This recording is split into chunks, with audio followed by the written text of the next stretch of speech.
Lepo pozdravljeni, smo že nazaj in z menoj predstavnice Rdečega križa tukaj iz Ljubljane, kajti v tem tednu bomo obeležili Teden Rdečega križa Slovenije, ki vsako leto poteka od 8. do 15. maja.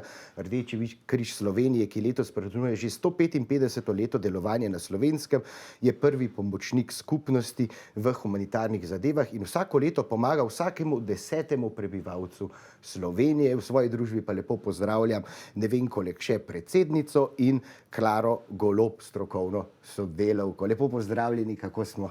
Lepo, iskren pozdrav. Zdaj mora biti za vas kar pester teden. In zakaj je ravno ta teden Rdečega križa? V bistvu je posvečen rojstvu ustanovitelju očeta Rdečega križa Henriju Dunantu, ki se je rodil pred toliki leti in je bil pravzaprav tisti, ki je prepoznal ali pa se zgrozil nad grozotami vojn, ki so divjale po severni Italiji, in je v bistvu 300 000 vojakov se borilo in je med njimi življenje darovalo preko 40 000 vojakov. In seveda ob vsem tem so trpele tudi njihove družine. Ranjencev je bilo ogromno, da ne govorimo o lokalnem prebivalstvu. To ga je tako prizadelo, da je pravzaprav začel razmišljati, verjetno mu je bilo to dano tudi ali v zibko ali njegovo srce, da je treba pravzaprav ljudem pomagati ob teh strahotah. Predvsem je pa razmišljal tudi o tem, čemu vojne, zakaj ne bi raje usmerili svojo človeško energijo v solidarnost, v pomoč soljudem in tako naprej. In te njegove ideje so se rojevale naprej. In 4 leta po tej strašni bitki 1856 v Solferinu je organiziral mednarodno konferenco 4 mož, seveda, ki so seveda prepričali 16 držav takratnih, da so prepoznali, da je treba ljudem res pomagati. Naj pa seveda povem še to, da samo nekaj let, se pravi 1866, je skupina žensk v Ljubljani ustanovila odbor Rdečega oziroma odbor za pomoč ranjenim in njihovim družinam, za premagovanje stisk, ki so jih preboleli. In le 13 let kasneje so se jim pridružili tudi moški v obliki društva. Tako da zopet so naše ženske bile tiste, ki so upozorile, kako jim prav in kako je treba. Sta Rdeči križ in Rdeči polmesec razširjena danes po celem svetu. Koliko je vseh organizacij Rdečega križa? Ta trenutek je Svetovna zdravstvena organizacija, predvsem pa Mednarodna federacija Rdečega križa, organizirana v 195 državah sveta.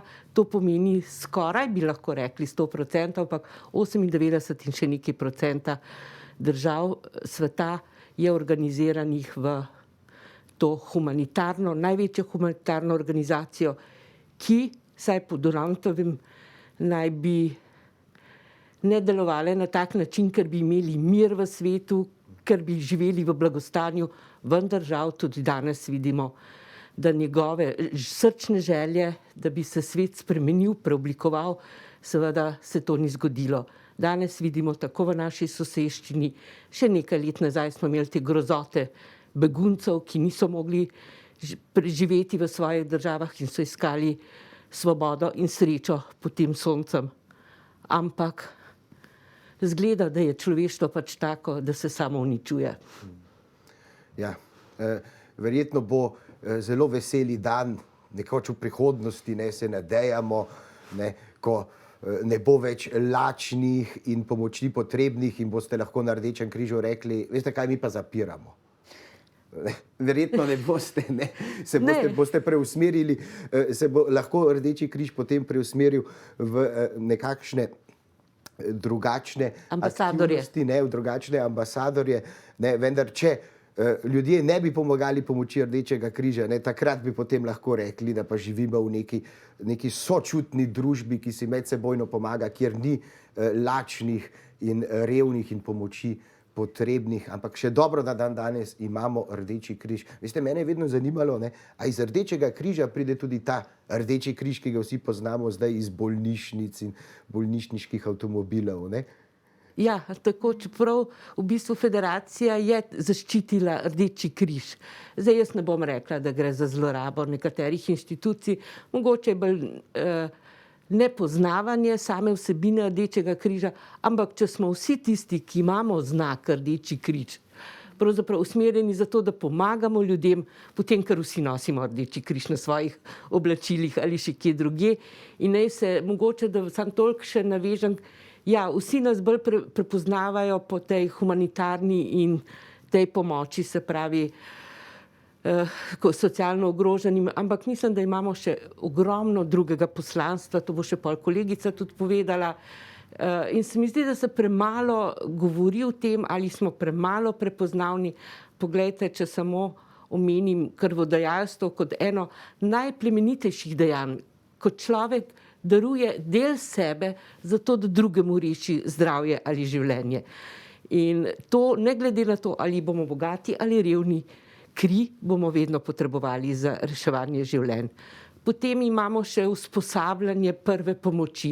Ja, saj niso samo vojne, so prometne nesreče, so naravne nesreče in vse takrat naši prostovoljci, naši zaposleni v Rdečem križu, ko so, ne vem, potresi, poplave, takrat smo mi pravzaprav prvi med ostalimi še, ali pa smo pomočniki države, da pomagamo reševati in vzpostavljati stanje. Tako da jaz mislim, da dela nam ne bo nikoli zmanjkalo, seveda želimo pa si, da bi bili prepoznani še bolj in da se nam bi še več ljudi pridružilo, ker bomo skupaj lažje premagovali te naše težave. Ja, kje pa vse vas lahko v Sloveniji srečamo? Jaz se spomnim, vedno, če sem na kakšni šolski prireditvi, ki je povezana s športom ali družboslovjem, bo tam kakšna stojnica Rdečega križa za prostovoljci. Največkrat bodo izobraževali mlade, kako se na primer pravilno daje prvo pomoč dihanje. Pridete zdaj, a je še Ančka to? Ne? Pridete tudi Jančice že imamo. In kje vse lahko srečamo vaše prostovoljce drugače? Ja, mi imamo v Sloveniji pravzaprav 56 območnih združenj, to so locirani po občinah in v mestih. Seveda imamo pa zelo razvejano mrežo vseh naših prostovoljcev, ki seveda pomagajo, ki prepoznavajo stiske soljudi, ker najbrž tisti, ki smo v teh, bom rekla, območnih združenjih, na nek način rečem, čeprav je to taka čudna beseda, centrala v teh pisarnah, ne moramo prepoznati vseh ljudi, naprimer vsak v svoji bloku, kjer stanuje ali pa na vasi, ne? In zato nam je ta mreža tako dragocena. Biti med ljudmi, prepoznavati ljudi, njihove stiske, poiskati najustreznejšo pomoč, pa ne nazadnje ravno ta zadnja kriza, ne?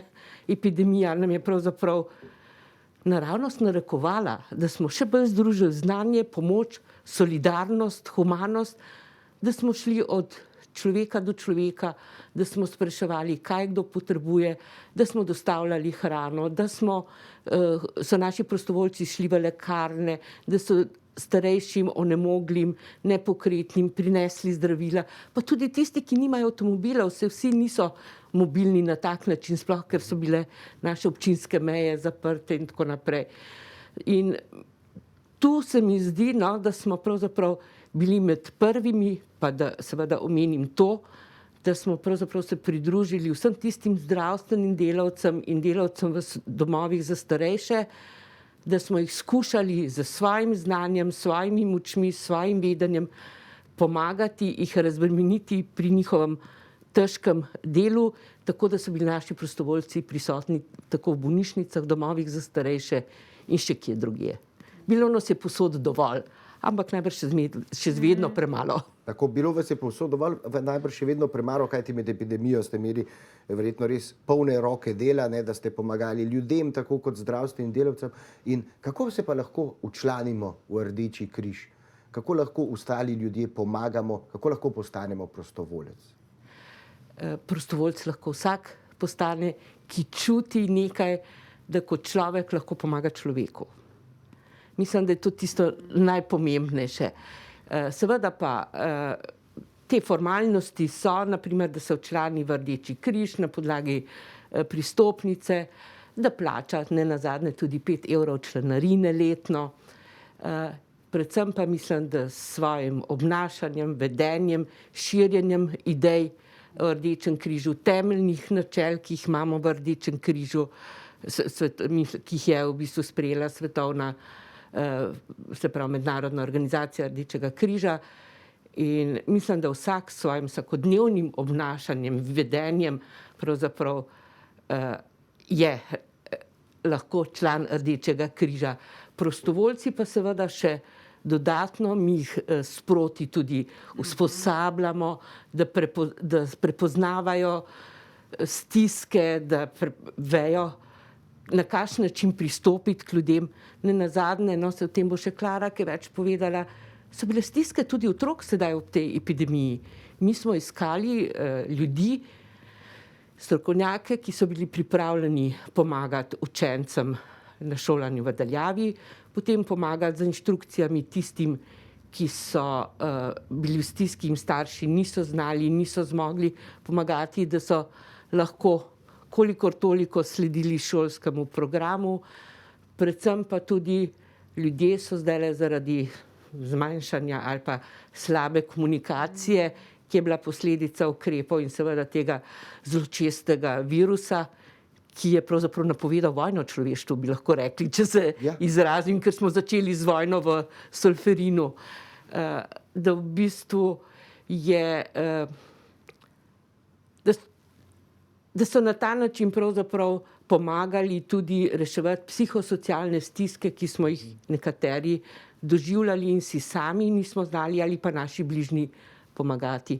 Vse to so zdaj neke nove oblike delovanja, na katerega smo se mogli takoj odzvati. Tako ste se morali prilagoditi, ne? Ni bilo več potrebno le dostavljati hrane ali pomagati bolnim. Veliko je bilo tudi psiholoških težav, ne, sploh med mladimi, ki se enostavno niso več znašli, ne samo pred ekrani cele dneve, vseeno smo socialna bitja, potrebujemo družbo, potrebujemo se družiti. Tako da na nek način ste še okrepili vaše druge dejavnosti, ki jih morda prej niste toliko uporabili, ker katere so vse zdaj te največja področja, na katerih Rdeči križ deluje? Poleg seveda pomoči lačnim in bolnim. Zagotovo delujemo na področju krvodajalstva, ki je gospa predsednica že omenila. To je res eno veliko humano poslanstvo. Človeška kri je res nenadomestljiva. Področje prve pomoči izhaja ravno že iz zibelk našega delovanja, ko je Henri Dunant organiziral ljudi, sovaščane, da so tam pomagali ljudem in prevezovali rane, in to poslanstvo ohranjamo praktično vse do današnjih dni, z širjenjem znanjem prve pomoči, z izobraževanjem, vse od vrtcev, od najmlajših, prek osnovnih šol, srednjih šol in seveda najširše javnosti z različnimi delavnicami, dogodki, izobraževanje. Odrasle ekipe prve pomoči pa so že del sistema za zaščito in reševanje tega dela za odzivanje na nesreče. Tako kot smo že ugotovili, niso edino vojne tisto, kar nas ogrožajo. Trenutno smo še vedno v epidemiji, naši člani ekip prve pomoči še vedno pomagajo v kliničnem centru Ljubljana in še drugod, kjer je pomoč potrebna. Tako da tukaj se res odzivamo, tukaj so bili seveda begunci, tukaj poplave, požari, tukaj delujejo naši prostovoljci za psihosocialno pomoč, nastanitvene enote. Pooblastilo Rdečega križa Slovenije je tudi služba za iskanje pogrešanih. Skratka, to je eno tako zanimivo poslanstvo, ki je seveda se razvilo ravno spet iz tistih časov, ko na primer pošta ni tako hitro delovala, ko praktično je bilo treba vzpostaviti stike med razdruženimi družinami, med pogrešanimi družinskimi člani, a ta naloga vedno ostaja aktualna. Tudi naprimer med zadnjo begunsko krizo so prostovoljci Rdečega križa pomagali pri združevanju družin. Nekdo je ostal na naši meji, nekdo je že bil v Avstriji, Nemčiji in tako dalje. Seveda, tisto veliko poslanstvo socialne dejavnosti je naše najbolj prepoznavno dejavstvo, predvsem pa širjenje humanih vrednot in solidarnosti, ki bo ostalo vedno. Tako, in to je pa treba vedno širiti vsak dan. Nikoli ne smemo pozabiti na solidarnost in humanost. Mi bomo na hitro skočili v oglase, po oglasih pa seveda se vrnemo na pogovor o tednu Rdečega križa, kaj vse Rdeči križ je, kje deluje in kako mu lahko seveda tudi vi pomagate. Ostanite z nami. Dobrodošli nazaj s predstavniki Rdečega križa. Se pogovarjamo seveda o tednu Rdečega križa. Začeli bomo pa kar z njihovim predstavitvenim videom Neustavljivi. On a good day, we are your friend, your neighbor, your sister, or your brother. We are there for each other. On the harder days, we are your somebody to lean on, to listen to what's on your mind, and help you find what you need. And on the toughest days of all, you can count on us. In your cities and your streets, in your schools and your clinics, you will find us. By boat or bicycle, across mountains and rivers, we will be there. We have lived through some of the hardest times, but even on the worst days of all, we are in this together. And together, we are unstoppable.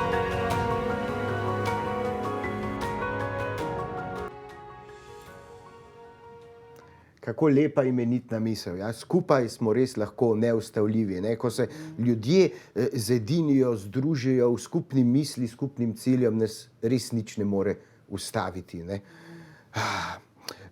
Magistra Vesna Mikuš je v svoji poslanici omenila, da si pri Rdečem križu prizadevate za ohranjanje zdrave družbe. Kaj so elementi zdrave družbe in na kakšen način Rdeči križ Slovenije doprinaša k njihovi stabilnosti? No, če bom samo tako nekaj besed okrog tega. Seveda, zdravje je največja vrednota, ki jo imamo in najbrž mora vsak sam, tudi poleg države, ki mora ustvariti pogoje, da bomo živeli zdravo, v zdravem okolju, jedli neoporečno hrano, seveda mora vsak storiti tudi še nekaj sam. In tu so ravno te, bom rekla, naše najpomembnejše delovanje, da ljudi osveščamo, usposabljamo. Zdaj, čisto konkretno, Rdeči križ kot tak ni del sistema kot takega, da bi bili na primer lahko aktivni in soustvarjali, bom rekla, zdravstveno politiko in tako naprej.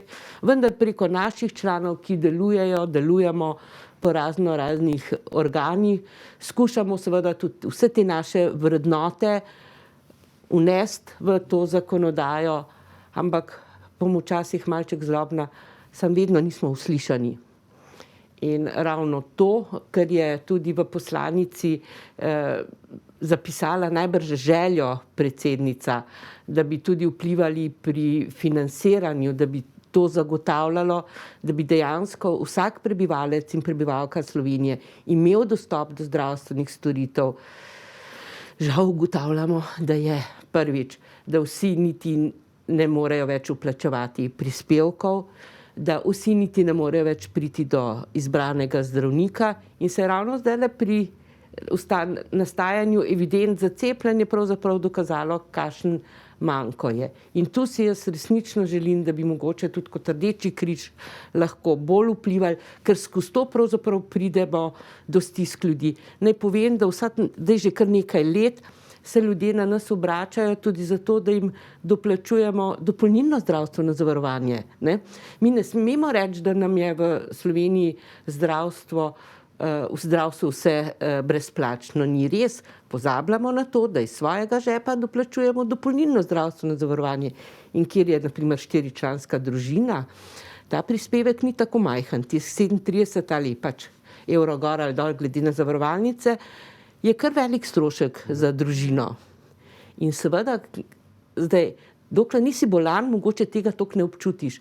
Ko pa seveda se sooča z zdravstvenim sistemom, ko si v bolnišnici, ko je treba doplačevati zobozdravstvene storitve, takrat so pa zneski grozljivi. In tu se mi zdi, da ima Rdeči križ neko polje delovanja, da prepriča oblast, da prepriča prebivalstvo, da se je potrebno boriti za javni zdravstveni sistem, ki mora biti prijazen do svojih prebivalcev in ki mora ljudem ponuditi vse tisto, kar človek v določenem trenutku potrebuje. Zdaj, ko poteka teden Rdečega križa, nedvomno potekajo kakšne dodatne aktivnosti v sklopu Rdečega križa, tedna Rdečega križa. Kakšne so kaj te aktivnosti in kako jih sploh izvajate zdaj v času epidemije? Drugače sem prepričan, da bi nagovarjali veliko več ljudi, več stojnic tukaj po centru, se nadejam, da bi bilo, kjer bi novačili nove prostovoljce in izobraževali ljudi o vašem dobrem delu in tudi kako so lahko sami boljši za doprinos k družbi. Ja, letošnje leto je z tega ozira res nekoliko posebno, ampak je pa ne glede na to teden Rdečega križa priložnost, da res opozorimo pa nekoliko na drugačne načine na pomen solidarnosti, humanosti, medsebojne povezanosti in pomoči drug drugemu.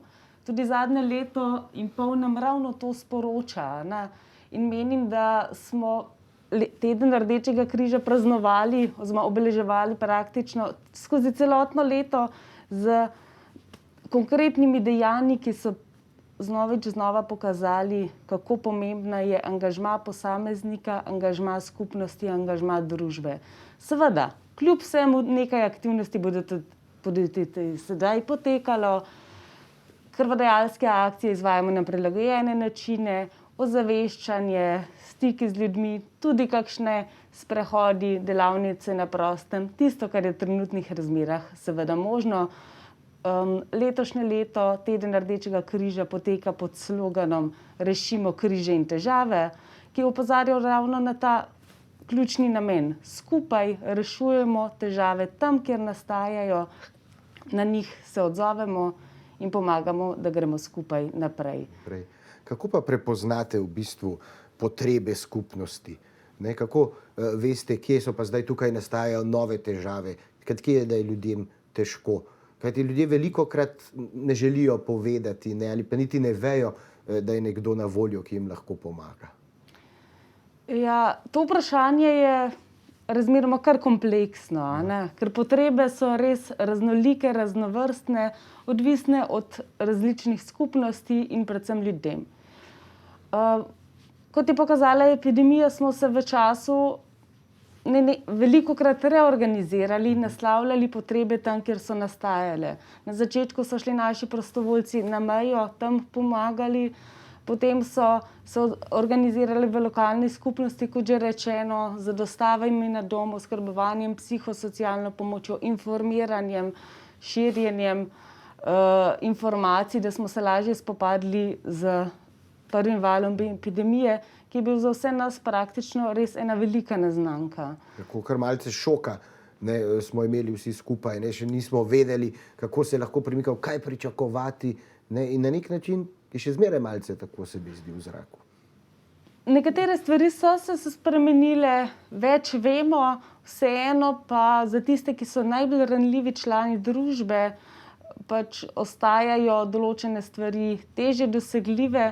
Predvsem pa je pri zaznavanju potreb v skupnosti ključna naša prostovoljska mreža, prostovoljke, prostovoljci, ki so del družbe, ki so prostovoljec v bloku, ve, da je stiska njegovega soseda to, da pač ne more sam iti v trgovino, pa se lahko na to odzove in pomaga. Skratka, prostovoljska mreža je ključna za zaznavanje stisk, še posebej na področju socialne ogroženosti, materialne ogroženosti. Kot celotna skupnost pa je včasih predvsem pomembno, da pogledamo okoli sebe. Vidimo nekoga, ki se slabo počuti na ulici, mogoče je utrpel ravno srčno kap, možganski infarkt. Tako ne. Dajmo pomagati. Ne. Saj, ni treba, da smo včlanjeni v Rdeči križ, ne, da lahko pomagamo. Dovolj je že, če se vedemo po vaših načelih, ne, da vzpodbujamo vaše delovanje. Ker kaj zdaj, na primer, Rdeči križ najbolj potrebuje? Katerih donacij ste najbolj željni? Seveda poleg krvi, hrana pride vedno prav, najrazličnejše obleke, vendar zdaj v času epidemije si pa predstavljam, da so se te potrebe morda tudi za marsikoga spremenile. S čim vam lahko ljudje zdaj pomagajo? Drži. Tisto, kar zbiramo, tisto, s čimer nagovarjamo donatorjem, vedno izhaja iz potreb ljudi. In še posebej na Rdečem križu Ljubljana, tukaj se res zaznavamo, da ta trenutek je res največja kriza tistih, ki so ostali brez služb, ki so na dolgotrajnem čakanju, dohodki so bistveno manjši, ljudje so že izčrpali svoje prihodke. Veseli smo vseh donatorjev, ki nam s finančnimi sredstvi, z nakazilom na naš humanitarni račun pomagajo, da lahko ljudem plačamo, pomagamo jim pri osnovnih življenjskih stroških, pri elektriki, pri stanovanjskih stroških, da lahko ohranijo streho nad glavo, včasih tudi dodatno zdravstveno zavarovanje, da jim je v tem času dostopna tudi zdravstvena oskrba. Takšnih donatorjev smo res vedno veseli. Pomagajo ljudje lahko vedno, kot smo že prej rekli, kot prostovoljci. Tukaj poziv vsakemu, ki bi se želel odzvati, kontaktirajte svoje območno združenje Rdečega križa, vprašajte, kakšne so potrebe. Če tudi trenutno vključujemo manj prostovoljcev, tudi zaradi omejevanja stikov, pa je zelo dobrodošlo, da imamo lahko ljudi na seznamu, kakšne izzive bo še prinesla epidemija ali pa vsakdanje življenje v prihodnosti, ko bo epidemija za sabo, ne vemo. Ljudi potem, ko jim že vzpostavimo stik, se spoznamo, pa lahko vedno kontaktiramo nazaj, povemo, trenutno so takšne potrebe, vabimo vas, odzovite se, pomagajte. Pomoč nikoli ni odveč, sploh kadar se gre za dober in humanitaren namen. Jaz vam želim še lep teden Rdečega križa, predvsem pa uspešen. Ne? Na nek način, da bi čim več lahko postorili, na drug način pa tudi, da morda pridejo časi, ko se boste tudi vi lahko kdaj oddahnili in gledali, kako družba pa zdaj lepo deluje. In upam, da bodo taki časi čim hitreje prišli, čez čim manj generacij. Tako da Nevenka Lekše, predsednica območnega združenja Rdečega križa Ljubljana, najlepša hvala za vašo družbo in strokovna sodelavka Klara Golob. Jaz vam želim na vaši poti še vse dobro in res najlepša hvala za vso delo, ki ga opravljate, pomagate in tudi sam se bom ravnal po vaših načinih. Lahko samo eno rečem? Seveda. Ob tej priliki seveda vabim vse naše sodržavljane, soprebivalke in soprebivalce Ljubljane, pridružite se nam, da nas bo čim več ljudi podobnih misli, kajti star pregovor pravi, v slogi je moč. In le tako bomo premagali vse težave, ki so se nam nagrmadile. Tako, in kot pravi vaš ključnik, skupaj bomo neustavljivi. Tako. Gospa Lekše in Golob, najlepša hvala za vajino družbo. Še kdaj se nadejam, da se bomo v bolj svetlih časih lahko srečali tudi brez mask. Jaz vam želim res še uspešen teden Rdečega križa, kot uspešno delovanje še naprej na še 155 let, če bo treba, in še dlje, kajti Rdeči križ Slovenije je neustavljiv, tako kot smo neustavljivi tudi mi. Na hitro gremo v oglase, po oglasih pa z nami že naša naslednja gostja. Stanite z nami, se gledamo.